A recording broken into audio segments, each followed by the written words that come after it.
La jornada de aquel día prometía ser de lo más agradable. Todo su conjunto lo favorecía. La inminente llegada del fin de semana, la excitación y el contento porque en unas horas estaríamos alojadas en nuestra finca, comprendida en un espacio natural maravilloso e insólito. Recuerdo que previamente nos acercamos al vivero más próximo. Mis dos hijas, que por aquel entonces contaban con 3 y 8 años, y una amiga de ambas de casi 9. Nos sentíamos felices y boyantes de vida. Nada hacía prever el terrible suceso que se desencadenaría horas más tarde.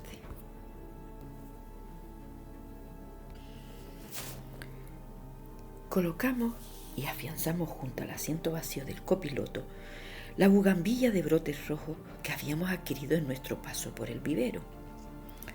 Luego nos dispusimos a hacer la compra de alimentos y otros enseres para posteriormente, casi al atardecer, tomar una vía secundaria que atraviesa en su elevación la cumbre del Pinar. Recuerdo que nos detuvimos ya casi anocheciendo, después de haber estado conduciendo durante varios kilómetros, a cenar algo en un mesón emplazado justo al lado de la carretera principal del último pueblecito de montaña que advertiríamos antes de adentrarnos en la espesura del monte.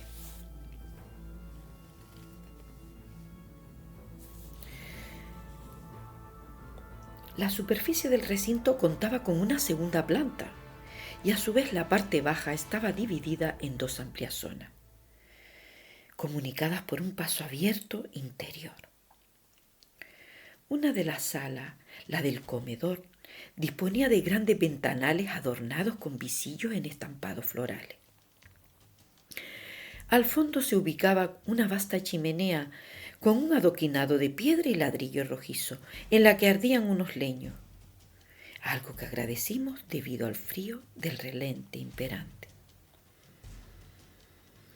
En el centro se ordenaban solitarias las toscas mesas de renegrida madera. Nos acomodamos en la que se situaba más cerca de la ventana, la cual poseía majestuosas vistas hacia el exterior.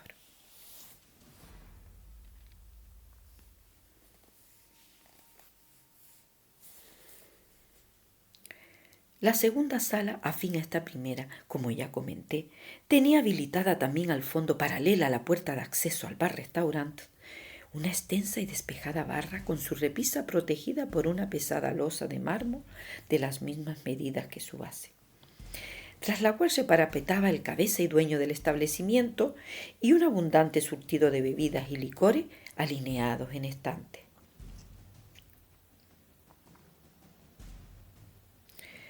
Se sucedieron los minutos de manera grata y placentera, sin que reparásemos en la hora.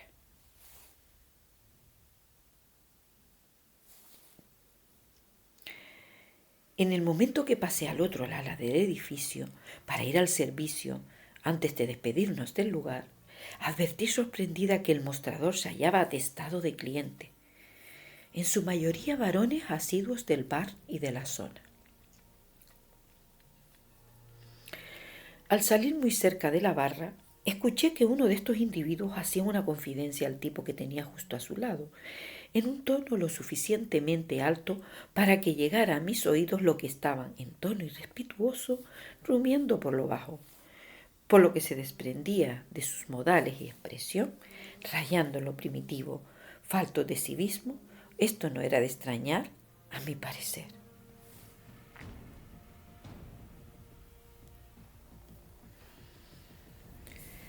Cuando ya nos disponíamos a salir, la noche ya había hecho su entrada a estos alejados parajes.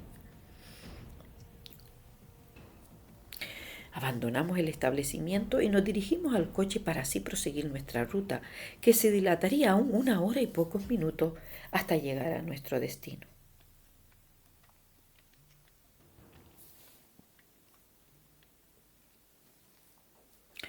Luego que nos hubimos alejado del lugar unos cuantos kilómetros, reparé en un vehículo que circulaba delante del nuestro a velocidad muy reducida. Por un momento me tranquilicé y consideré que esto podía ser algo positivo, por lo tarde de la hora y el largo trayecto que nos quedaba por recorrer, pudiendo los integrantes del mencionado automóvil auxiliarnos si se originase algún mal percance. Sin embargo, minutos más tarde, comenzó a desesperarme lo excesivamente lento de la velocidad que llevaba.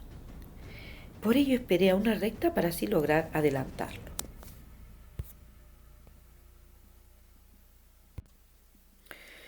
Mi sorpresa fue que cuando inicié el adelantamiento e intenté rebasar el vehículo, su conductor, en vez de aminorar la velocidad, la redoblaba, impidiéndome por tanto completar la maniobra. A consecuencia de esto me asaltaron toda clase de temores y sospechas. Presentí que sus intenciones no eran buenas al no permitirme realizar dicha maniobra. Entonces, de forma casi automática e instintiva, me arriesgué a apretar al máximo el acelerador, ganando así mayor velocidad y superar la de mis rivales con la intención clara de encabezar el vehículo de ambos individuos y conseguir esquivarlo, librándonos así de su terrible amenaza. Desafío que se convirtió casi en una odisea por la cantidad de trabas que me imponía al acelerar a fondo mi oponente, paralelo a mi línea de conducción y gastando la misma velocidad de urgencia. El angustioso y arriesgado cariz que había tomado la dantesca situación en que me encontraba perdida se agravó al distinguir en la distancia el rumor denso de las turbinas de un coche que bajaba veloz por el carril contrario, y el ir aproximándonos a su vez a la boca de una curva pronunciada y mortífera.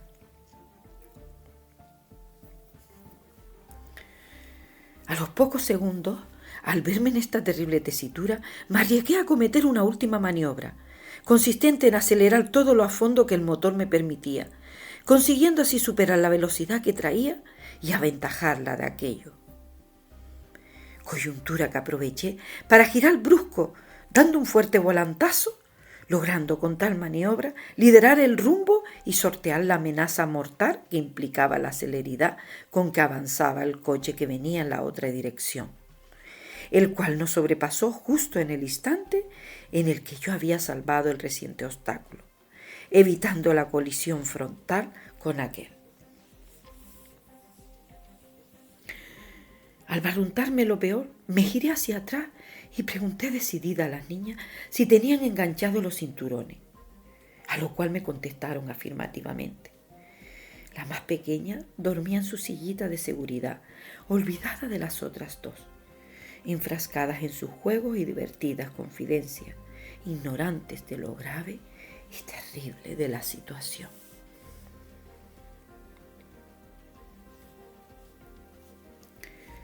En poco tiempo se desencadenó lo que me había temido. El horrible episodio anterior estalló en una persecución violenta y brutal. Enseguida me aferré fuertemente al volante y proseguí horrorizada de la huida de vértigo en ascenso por la ya nombrada carretera del Pinar, acelerando con virulencia y reduciendo a segunda o primera en las pendientes de las curvas demasiado empinadas y pronunciadas que me retrasaban y estorbaban en mi huida veloz.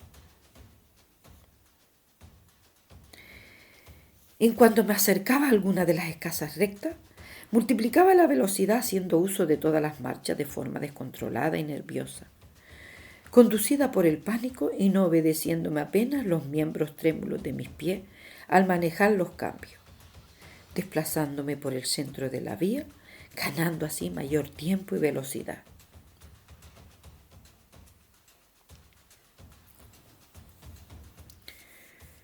Una impenetrable oscuridad y desolado silencio arrasaban al Pinar, únicamente roto por el zumbido y estallido de los motores y el destello de sus faros. Desde mi posición, en algunas de las grandes elevaciones de la carretera, visualizaba y percibía allá abajo, cercados por la negritud de la noche, las luces y el rumor acelerado del vehículo de estos depravados, intentando darnos alcance. Escudriñaba desesperadamente en la oscuridad por si vislumbraba el brillo de los focos del coche de algún conductor eventual que se aproximara en sentido contrario y suplicar su auxilio. El miedo me tenía atenazada.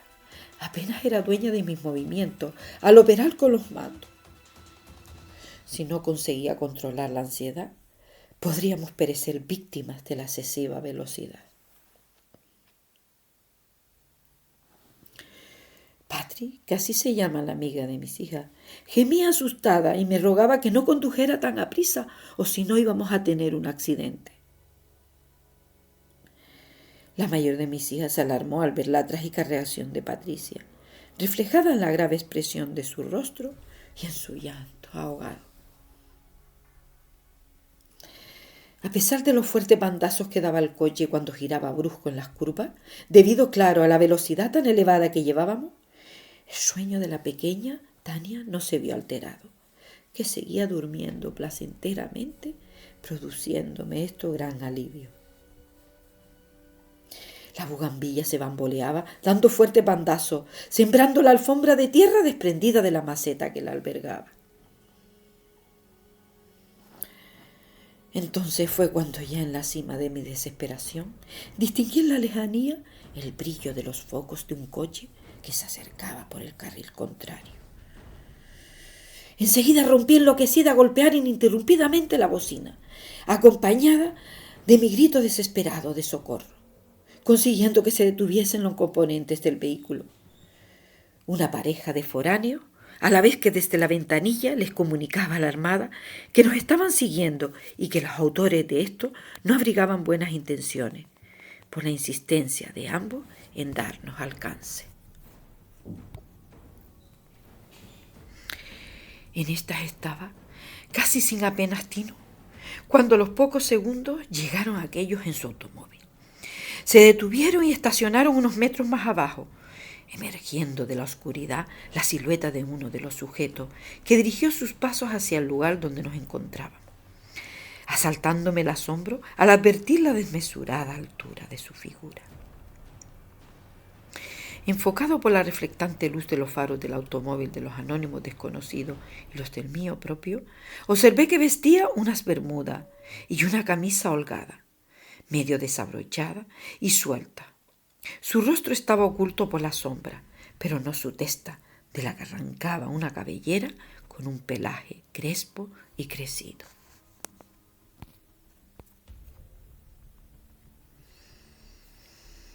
A medida que se iba acercando, prestaba oídos a lo que yo vociferaba y denunciaba suplicante al muchacho y a su acompañante, que me observaban desconcertados desde dentro de la ventanilla del coche de ambos.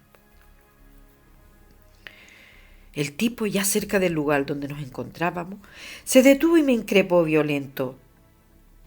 ¿Quién la está siguiendo a usted, cristiana?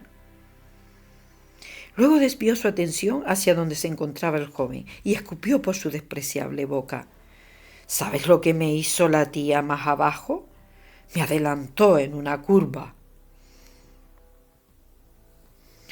Enseguida, tras las alarmantes declaraciones de éste, martirizada por el pánico, imploré a la pareja que se asegurase de que los tipos no me siguiesen, que avisasen a la policía si se producía lo contrario. También les supliqué que los retuvieran unos minutos para ganarle ventaja y así perderlos de vista. Una vez que les hube manifestado todo esto, aceleré a fondo y me lancé a hacer el trayecto restante a gran velocidad, siempre con la sensación acuciante de que me seguían, y por ello no aminoré la marcha hasta que no irrumpimos en el pueblo. Desde ese día siempre he rehuido los desplazamientos por lugares desolados y poco frecuentados una vez se extiende la noche.